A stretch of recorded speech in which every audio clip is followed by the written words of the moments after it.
Have you ever wondered just how many stories people would have made up about giant squids, dinosaurs, and other insane animals that we now know are true?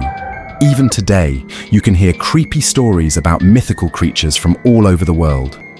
So, today let's discuss 5 of the most interesting mythical creatures that still exist, starting off with one all of us have heard of. When we hear the word fairy, our minds just automatically imagine those nice and kind fairies who help people in need. But they were not always like this. Old stories across Ireland, Scotland and Wales call them the Eos Si Sidhe, or simply the good people.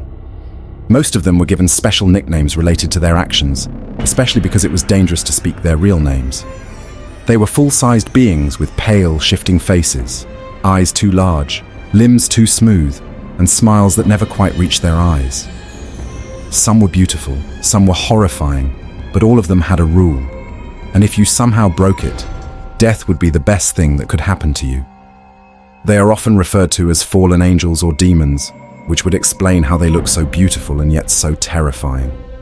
There were testimonies of people who would wake up outside their homes, barefoot and lost, not remembering what happened to them. Children would disappear from cradles, only to be replaced by something that looked similar but didn't blink right. Changeling lore says these replacements would grow quickly, eat raw meat, and scream when touched by iron. There was a story about the Irish man who claimed that he danced with fairies for some time, and when he returned to his village, 20 years had passed. His village was gone, and no one seemed to remember him. These fairies lived in barrows, stone circles, deep woods, and fog-choked moors. If you hear bells in the forest when the wind is still, don't follow. Don't say your name, and don't eat what is being offered.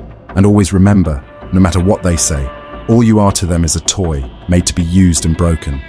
And just like fairies, there's another mythical creature we grew up with, which is dangerous in its own right. Half man, half horse, and portrayed completely wrong, centaurs are generally seen as wise forest guardians, or scholarly warriors, who help the main character rise above every obstacle. But if we look at the tales that were first written about the centaurs, we can see that the deeper you go into their mythology, the less heroic and the more unholy they become. Centaurs are not half man, half horse in a balanced way. Instead, they are a distorted fusion.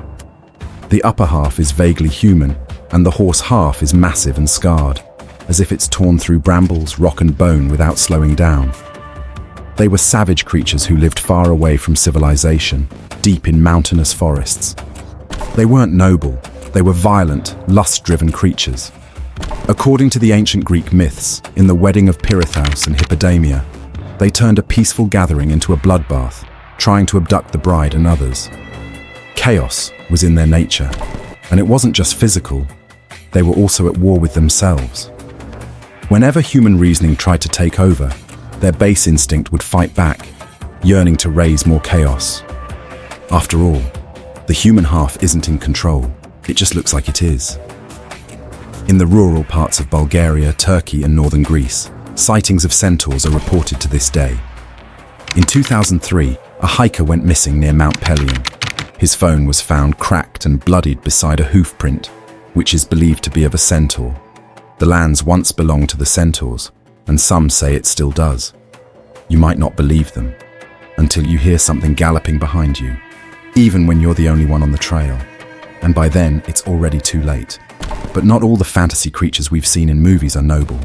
Considering how bad goblins already are in fiction, just how bad could they have been in real life? The word goblin appears in folklore across Europe. French gobelin, German kobold, British hob. But no matter the name, the stories are almost the same. A small, twisted creature that lives just out of sight and feeds off your fear. Not playful, not harmless. Goblins were once blamed for illness, madness, and dead animals. Some villages claimed that any plagues were the result of goblins taking up residence in the town. They live underground, in rotten tree roots, under old stairwells, in the walls of abandoned houses, or occupied ones, if you're unlucky. So, towns were an easy place for a couple of goblins to find shelter. In some legends, they don't age, they don't breathe, and they're born of bad places. The longer they stay, the more warped the area becomes, from milk spoiling and mirrors cracking to the house burning down. Kentucky, 1955. The Sutton family farmhouse came under siege by what they claimed were small, greyish creatures with glowing eyes and long ears. The family shot at them for hours, but bullets passed through. Police found nothing except holes in windows and claw marks on tin roofs. After the incident, the family moved out the next day, claiming that the creature was back around 3:30 p.m. The locals called them goblins. Decades later, they're still referred to as the Hopkinsville Goblins, and some think they never left. But worst of all, the story of goblins also includes children.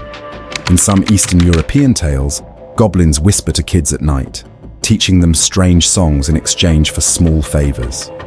The parents think it's imagination until their child vanishes in the woods, leaving only tiny footprints that suddenly stop. Most terrifying of all, goblins don't need to kill you, they just need to drive you mad. They feed on your paranoia, your dread, your descent into sleeplessness and shadow chasing. The question isn't, are goblins real? It's how long until they start knocking on your walls. But goblins aren't the only small creatures you should be worried about. Often confused with the goblins, gnomes are one of the scariest creatures. In the modern day, people use gnomes as a decoration around their house. But the scary part about this is that it's easy for the real gnomes to hide with the fake ones. As one German man claimed, their gnome statue tilted its head, and when he went outside to check that statue, it was nowhere to be found. In ancient European folklore, gnomes were not cute. They were earth spirits, deeply tied to caves, mines, and burial grounds. They lived underground, emerging only at twilight or during storms. People described them to be small with a beard like an old man and pointy hats. Gnomes could pass through stone like mist. They were said to be able to feel every movement in their territory, especially if it involved gold, bones, or blood. Miners across 15th century Germany told of eerie tapping sounds deep underground, followed by a gnome's whisper warning them to leave. Those who ignored the warnings were found crushed under cave-ins, while others were simply never found at all. One chilling tale from Iceland tells of a farmer who dug too close to a mound said to belong to the hidden people, basically gnome-like beings. That night, he awoke to the sound of someone climbing onto his bed. His wife swore she saw a small bearded figure sitting on his chest, smiling with sharp teeth. The farmer died within a week, his lungs crushed with no visible wounds. So next time you see one of those gnome statues in a garden, look closer. Are its eyes painted on? Or are they glass? Is the soil beneath it cold and cracked? Is it always facing your window? Because when they watch, they don't blink. And if you disturb what they protect, they don't forgive. But even the gnome pales in comparison when it comes to the last creature on our list, the skinwalker. In Navajo legend, these creatures are known as Yi Naldlushi, which roughly translates to, with it, he goes on all fours. They are humans who were once healers, priests, or medicine men who broke the deepest taboos and performed a ritual so dark it shattered their souls. In exchange, they gained the power to become any animal, coyote, owl, wolf, deer. But they don't transform. They crawl inside the skin of the creature, wearing it like a grotesque costume. And if they want to, they can wear your skin too. Witnesses report seeing things that run faster than they should. Animals with human eyes. Voices outside their window mimicking their family members. Doors that were found unlocked in the morning. Footprints that change shape mid-trail.